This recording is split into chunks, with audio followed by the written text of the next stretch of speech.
You're watching UATV News. My name is Inna Kosinska. Good evening.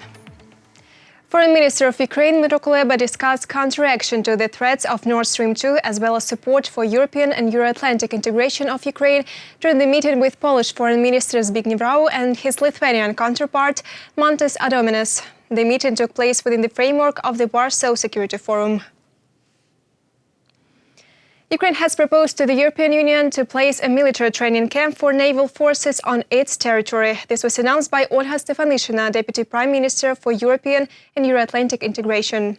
This could be a landfill similar to Yarvorivsky in the Lviv region, but with the possibility of access to the Black Sea coast. According to Stefanishyna, it is a difficult and necessary decision, since President Volodymyr Zelensky signed a decision of the National Security and Defense Council on promoting Ukraine to NATO. This was the initiative of the Ukrainian side. Over the past 2 years, the European Union has significantly strengthened and redirected resources towards European defense policy. And the European Peace Fund was created, within the framework of which we suggested to launch a training mission in Ukraine. So far, we cannot access the feasibility of this idea. Consultations are continuing at the level of the member states. The EU military mission can work on improving the professional training of Ukrainian military personnel. According to the Speaker of the Ukrainian Foreign Ministry, Oleg Nikolenko, now the parties are discussing further interaction within the framework of the EU advisory mission on reforming the civilian security sector of Ukraine. Ukrainian and European sides are discussing different models for further interaction. One of the possible options is the opening of an EU military training mission in Ukraine. The mission could cover areas that are currently not covered by the EU advisory mission. First of all, we are talking about the educational sector, improving the professional training of Ukrainian military personnel. Train the military in English. The Armed Forces of Ukraine will specially train 150 instructors for this. Lessons will start this year, and from January 2022, training will be carried out in military units and military control bodies. The Minister of Defense of Ukraine announced that this is another step towards achieving the Armed Forces of Ukraine compatibility with the Armed Forces of NATO member countries and partner countries. Pandora Papers investigation have hit headlines worldwide. The international consortium of investigative journalists published materials in which it tracked whom on the world's top politicians and businessmen uses offshore zones to accumulate assets. About Ukrainians who got into the Pandora file and how Ukrainian fights against offshore mechanism usage, our correspondents know. In the Pandora Papers investigation, Ukraine is the world leader in the number of politicians using offshore schemes. 38 people appear in the documents. More than 10 Ukrainians hide their assets in the UK. There are on this list First Assistant to the President of Ukraine, Serhiy Shafir, also Studio Kvartal 95 scriptwriter and director Andriy Yakovlev. Moreover, the ex-co-owner of private bank, whose case on money withdrawal and laundering is being investigated in Ukraine and the US, the oligarch Gennady Bogolyubov, is as well on this list. According to the Prosecutor General of Ukraine, Irina Venediktova, this information did not come as a surprise for her department. Any information related to the activities of Private Bank has long been available to our colleagues from NABU, has been checked before and is now being checked practically under microscope. Personally, I have taken upon myself the responsibility to get off the ground this criminal proceedings investigation. Irina Venediktova, Prosecutor General of Ukraine, from Facebook. According to the Pandora Papers, Ukrainian businessman and Укрсибbank ex-co-owner Alexander Yaroslavsky and oligarchs Dmytro Firtash business partner Igor Voronin owns property in the very heart of London. Tetiana, daughter of the former head of the Central Election Commission of Ukraine and ex-MP Serhiy Kivalov, has 5 properties in London. The faction of the presidential party, Servant of the People, stated the law signed by Volodymyr Zelensky a year ago will help fight such schemes. It was President Zelensky and his team who in January 20 voted for the anti-offshore law for the first time in the entire independence of Ukraine. The law will fully come into force from the 2022, and this anti-offshore law will put an end to the use of offshore companies by anyone from Ukrainian business, Ukrainian politicians, by anyone on the territory of Ukraine. The fight against offshore schemes is a global problem, and it is necessary to fight it not only by the forces of the state, says Inna Sovsun, a member of the parliamentary faction of Holos political party. In her opinion, an effective struggle is possible only in cooperation with other state governments. It will work if as many countries as possible join it. The more states join the exchange of information, interaction, communication with each other, and so on, the more effective this law will work. In addition to legislative framework, we understand that an adequate implementation of the law is needed. The law must be implemented by the relevant government agencies and structures, including law enforcement. The Pandora file was compiled by 600 journalists around the world, who in 2 years contacted more than 300 world politicians and officials from 90 countries, one way or another involved in offshore company schemes. Among others, there are 35 current state leaders on the list. Such attention from the world media to the problem of offshore companies indicated the will of journalists to put an end to the world practice of money laundering, says political analyst Andrei Zolotaryov. The offshore jurisdiction reduction is a global trend. There will be 2 or 3 of them left in Europe. We are not talking about the elimination of offshore jurisdictions as such, but a significant number of them will be reduced. This corresponds to the global trend for the better transparency and control on finances. Everything is quite evident here. How it is being used is another thing. Understandably, in case of Ukraine, this will become the topic of the internal political struggle.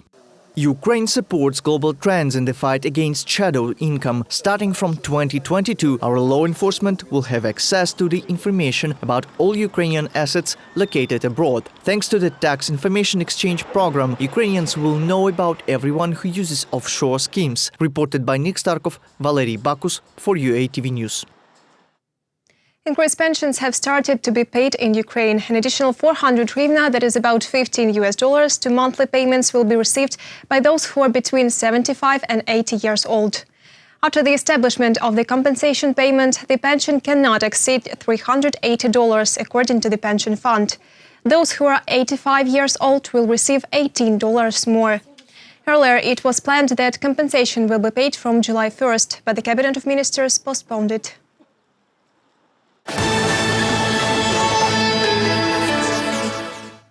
The Ministry of Health of Ukraine has updated the data on the epidemiological situation. Now 8 areas correspond to the orange zone of the adaptive quarantine.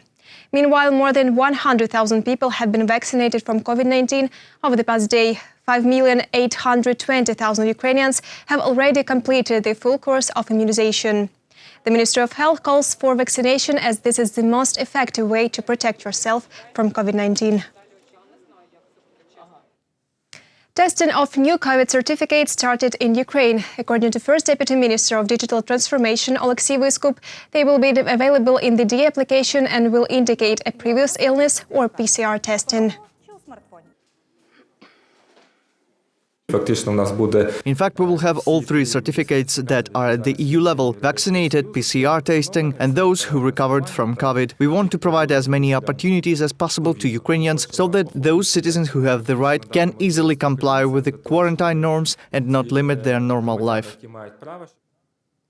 How many Ukrainians got vaccinated against COVID-19 and what vaccine? How many hospitals places are available for coronavirus infected? What is the COVID dynamics in Ukraine? All this information can be found using the information and analytical system SOTA. It was presented by the Secretary of the National Security and Defense Council, Oleksiy Danilov. Our correspondent knows more. It is possible to find out all the relevant information about the number of cases of coronavirus in Ukraine in each region using the information analytical system SOTA. It is used by the President of Ukraine and the National Security and Defense Council of Ukraine apparatus. Now it is open for free access. A link to the program is on the website of the National Security and Defense Council of Ukraine. At the main situation center, its work was presented by the NSDS Secretary Oleksiy Danilov.